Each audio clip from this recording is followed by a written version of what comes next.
जी, नारायण जी, शंकर जी, भगवान एक ही हैं या अलग अलग हैं? भगवान नारायण से ही ब्रह्मा उत्पन्न हुए और भगवान नारायण से ही ब्रह्मा के द्वारा भगवान शिव का प्राकट्य हुआ। तो भगवान शंकर, ब्रह्मा और भगवान विष्णु ये बिल्कुल अलग अलग नहीं हैं, तीनों एक ही तत्व हैं। नमस्कार दोस्तों, आज हम इस वीडियो में जानेंगे कि ब्रह्मा विष्णु महेश की क्या स्थिति है। ब्रह्मा विष्णु महेश की जन्म मृत्यु होती है? क्या ब्रह्मा विष्णु महेश जी वास्तव में पूर्ण परमात्मा हैं या इनसे अन्य कोई पूर्ण परमात्मा है? आज इस वीडियो में हम दो आध्यात्मिक जानकारों के विचार आपके सामने रखेंगे, जिसमें एक तरफ हैं संत रामपाल जी महाराज और दूसरी तरफ हैं अनिरुद्धाचार्य जी महाराज। तो आइए जानते हैं और देखते हैं दोनों के आध्यात्मिक विचार और सच को जानने की कोशिश करते हैं। तो बने रहिए हमारे साथ वीडियो के अंत तक और देखिए दोनों आध्यात्मिक जानकारों के आध्यात्मिक विचार। और वीडियो पसंद आए तो वीडियो को लाइक करें और चैनल को हमारे सब्सक्राइब करें। में भेद नहीं मानना चाहिए, हरि हरि योर न भेदः, कभी भेद नहीं मानना चाहिए। भाई एक ही व्यक्ति तीन काम करने के लिए, एक ही व्यक्ति तीन रूपों में है। भाई मैं यदि डॉक्टर हूँ तो जब पेशेंट को देखने जाऊँगा तो मैं डॉक्टर वाली ड्रेस पहन के जाऊँगा। मैं जब मैं कथा सुनाने के लिए आपके बीच में आऊँगा तो मेरी ड्रेस अब ये होगी। यदि मैं एडवोकेट भी हूँ और यदि मैं कोर्ट गया तो फिर मैं वहाँ का यूनिफॉर्म पहन के जाऊँगा। मैं एक ही व्यक्ति हूँ पर मैं काम बहुत सारी करने के कारण अलग अलग यूनिफॉर्म में मिलता हूँ। मुझे लोग एडवोकेट भी कह सकते हैं। यदि आप एडवोकेट हैं, आप डॉक्टर हैं और आप बहुत बड़े पहलवान हैं, तो जब अखाड़े में खड़े होंगे तो आपको पहलवान जी कहा जाएगा। हॉस्पिटल में इलाज करेंगे तो आपको डॉक्टर कहा जाएगा। आप केस लड़ेंगे तो आपको वकील साहब कहा जाएगा, एडवोकेट कहा जाएगा। आप हैं एक ही, पर तीन चार काम करने से, आपके काम अलग होने से आपके नाम अलग हो गए। उसी प्रकार ईश्वर एक है, वह अनेक काम करने से उनके अनेक नाम हो जाते हैं। ब्रह्मा विष्णु महेश एक ही तत्व है, एक ही व्यक्ति है, पर काम अलग अलग होने से नाम अलग। तो अभी आपने सुने अनिरुद्धाचार्य जी महाराज जी के विचार। आइए अब जानते हैं जगत गुरु तत्वदर्शी संत रामपाल जी महाराज जी के विचार। अब प्रसंग चल रहा है कि ये जो काल कौन है और ब्रह्मा विष्णु महेश की क्या जन्म मृत्यु होती है। अब ब्रह्मा जी, श्री विष्णु जी, श्री शिव जी की जानकारी हमें उनकी जीवनी से हुई है। और इन महापुरुषों की जीवनी कहाँ वर्णित है? पुराणों में। जितने भी पवित्र हिंदू धर्म के आचार्य गुरु हुए हैं वो यही कहते हैं कि शिव पुराण में ऐसा लिखा है, विष्णु पुराण में ऐसा लिखा है और ब्रह्मा पुराण में ऐसा लिखा है, श्री देवी पुराण में ऐसा लिखा है और श्रीमद् भगवद गीता में ऐसा लिखा है और पवित्र वेदों में ऐसा लिखा है।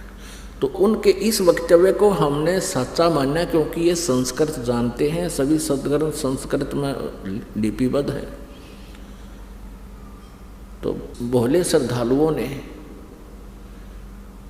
उन अज्ञानियों के वक्तव्यों को शास्त्र अनुकूल मान कर सिरोधार्य कर रखा है।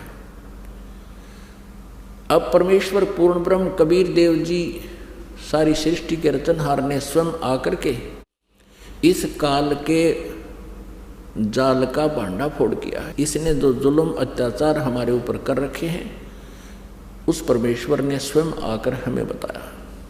600 वर्ष पहले परमेश्वर कबीर देव जी ने यही ज्ञान दिया था जो आज पवित्र पुराणों में, पवित्र वेदों में, पवित्र श्रीमद् भगवद गीता जी में आज वर्णित पाया, उनके अंदर लिखा पाया। और उस समय के ये नकली गुरु आचार्य ये कहा करते थे कबीर जी तो जुलाहा है और शूद्र जाति से संबंध रखता है, इसको किसी ब्राह्मण ने शिक्षा नहीं दी, ये सदग्रंथों के बारे में क्या जाने, ये झूठ बोल रहा है। परमेश्वर 600 वर्ष पहले कहा करते थे कि ब्रह्मा विष्णु महेश जी ये नासवान हैं, इनकी जन्म मृत्यु होती है, ये अविनाशी नहीं है, ये कंप्लीट गॉड नहीं है, ये अखिल ब्रह्मांड के नायक नहीं है, ये पूर्ण परमात्मा नहीं है। और इनकी साधना करने वाले संकटों से मुक्त नहीं हो सकते। तो उस समय इन परमात्मा के सतवचनों का इतना जोर शोर से विरोध किया, उन नकली गुरुओं ने जनता को भ्रमित कर दिया कि वह कबीर जुलाहा झूठा है, हमारे देवी देवताओं के बारे में ऊट पटांग बोलता है, उनका अपमान करता है। और परमेश्वर के पीछे हमें लगा दिया उन दुष्टों ने, हमें भी पाप का भागी बनाया और आप भी घोर पाप के भागी बने। वही ज्ञान जो 600 वर्ष पहले परमेश्वर कबीर देव जी ने बताया था, आज ये दास आपको परमेश्वर के ज्ञान को अपने सदग्रंथों से मेल करके रूबरू करा रहा है। और पुण्यात्मा जो अच्छी आत्मा है, बुद्धिमान है, वो तुरंत इसको समझ रहे हैं और इन नकली गुरुओं के जो है उद्देश्य से भी परिचित हो रहे हैं कि ये क्या चाहते हैं। इनका उद्देश्य सदा ये रहा है कि हम जनता को सच्चाई से दूर रखें ताकि इनके ये रोजी रोटी बनी रहे, इनका आचार्य पद सुरक्षित रहे, इनका गुरु पद सुरक्षित रहे और इनको जनता के कल्याण से कोई लेन देन नहीं। यदि ये सत्य में वास्तव में जनता के हितैषी हैं, ये गुरु नकली और ये महंत अपना जीवन नष्ट कर रहे हैं, अगर ये हितैषी हैं तो इस ज्ञान को समझे और गहराई से सोचे तुम क्या कर रहे हो, क्या करना चाहिए था, तुम कितने दोषी हो भगवान के, और स्वीकार करें, सरेंडर करें इस ज्ञान के सामने कि हमारे पास ज्ञान नहीं है। नहीं तो आओ मैदान में और प्रमाणित करो अपने ज्ञान को किसी सदग्रंथ के साथ से। अब यह आध्यात्मिक ज्ञान चर्चा एक प्रोग्राम स्पॉन्सर करवाया जा रहा है भक्तों के द्वारा। अब इसमें देखते हैं कितने लोग आते हैं। यदि ये हितैषी हैं जनता के तो आएंगे और अपने विचार व्यक्त करेंगे और साथ में फिर दास भी अपना टिप्पणी करेगा, विचार देगा। अब जिसको अच्छा लगेगा पुण्यात्मा स्वीकार कर लेंगी, ये भ्रमित ना रहेंगी। अपनी अपनी कह रहे हैं, लोक वेद सुना रहे हैं, तो वो लोक वेद अब पता चल जाएगा। जो सदग्रंथों से मेल खाता है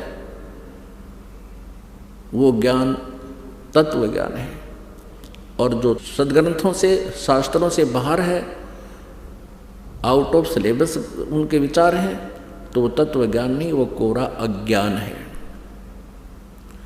अब आपके समक्ष ये रूबरू करते हैं कि श्री ब्रह्मा जी, श्री विष्णु जी, श्री शिव जी नासवान हैं, इनकी जन्म मृत्यु होती है, इनके माता पिता हैं। ये देखिएगा श्री मद देवी भागवत, गीता प्रेस गोरखपुर, और ये कहाँ से प्रकाशित है, संपादक हैं हनुमान प्रसाद पोदार, चिमनलाल गोस्वामी, गीता प्रेस गोरखपुर से प्रकाशित है। इसके तीसरे स्कंद में प्रश्न नंबर 123 पर भगवान विष्णु जी स्वयं स्वीकार कर रहे हैं, विष्णु जी कहो तो श्री कृष्ण जी कहो, तुम शुद्ध स्वरूपा हो, यह सारा संसार तुम ही से उद्भासित हो रहा है। अपनी माता दुर्गा की स्तुति करते हुए श्री विष्णु जी बोल रहे हैं, मैं ब्रह्मा और शंकर हम सभी तुम्हारी कृपा से विद्यमान हैं। हमारा आविर्भाव माने जन्म और तिरोभाव माने मृत्यु हुआ करता है। हमारा तो जन्म और मृत्यु होता है, केवल तुम ही नित्य हो, जगत जननी हो, प्रकृति और सनातनी देवी हो। भगवान शंकर बोले, देवी यदि महाभाग विष्णु तुम्ही से प्रकट हुए हैं, यानी तो आपसे जन्म हुआ है, तो उनके बाद उत्पन्न होने वाले ब्रह्मा भी तुम्हारे ही बालक हुए। फिर मैं तमोगुणी लीला करने वाला शंकर क्या तुम्हारी संतान नहीं हुआ? अर्थात मुझे भी उत्पन्न करने वाली, जन्म देने वाली तुम ही हो शिवे। संपूर्ण संसार की सृष्टि करने में तुम बड़ी चतुर हो। इस संसार की सृष्टि, स्थिति और संहार में तुम्हारे गुण सदा समर्थ हैं। उन्हीं तीनों गुणों से उत्पन्न हम, यानी रजगुण ब्रह्मा, सतगुण विष्णु, तम गुण शिव जी, तीनों गुणों से उत्पन्न हम ब्रह्मा, विष्णु एवं शंकर नियमानुसार कार्य में तत्पर रहते हैं। हम ये तीनों देवता तो जगत का कार्य संभाले रहते हैं और तुम्हारे ही रूप हैं। अपनात्मा इस पवित्र श्रीमद् देवी भागवत अर्थात शक्ति पुराण ने, दुर्गा पुराण ने 4 कंसेप्ट क्लियर कर दिए इस थोड़े से पवित्र उल्लेख ने। एक तो ये सिद्ध कर दिया कि श्री ब्रह्मा जी, श्री विष्णु जी, श्री शिव जी की जन्म मृत्यु होती है, ये अविनाशी नहीं है। दूसरा ये कंसेप्ट सिद्ध कर दिया कि ये दुर्गा इनकी माता है। दूसरा कंसेप्ट ये क्लियर हो गया कि दुर्गा श्री ब्रह्मा जी, श्री विष्णु जी, श्री शिव जी की जन्मदात्री